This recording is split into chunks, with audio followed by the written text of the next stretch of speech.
He glanced back at the drilling pipe for just a moment and suddenly became tense. Keller, who was crouching down, reached out in terror, his trembling hand feeling the cracks in the pipe. When he brought his hand back, his fingers were wet with mud. Before he could even react, more mud started seeping out from the wellhead. The executive said it was just a mud overflow, nothing to worry about. But as soon as he finished speaking, the mud burst through the well cover and gushed out. The control room immediately closed the annular blowout preventer.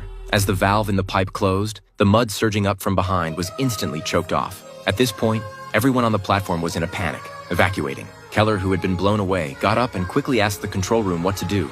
Jason pointed in the distance, telling Keller to open the drill pipe diverter to relieve the pressure. Keller didn't hesitate, charging through the mud rain to quickly open the valve. This operation successfully stopped the mud from gushing out.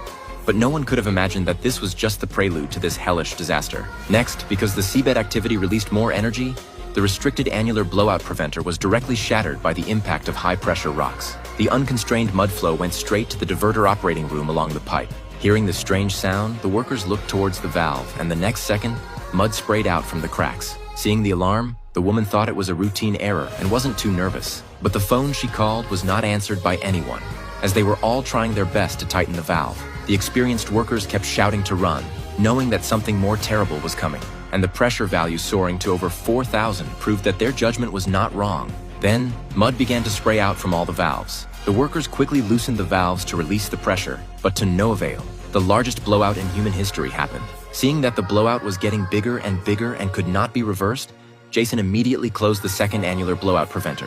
However, the blowout preventer was instantly penetrated like a thin sheet of paper in the face of the enormous pressure. In such a high-pressure mud flow, Keller couldn't do anything to remedy the situation.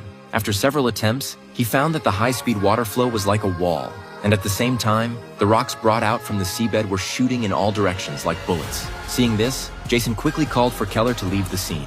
As the scene became a mess, Keller was unable to leave at all. However, that executive fled outside in a sorry state.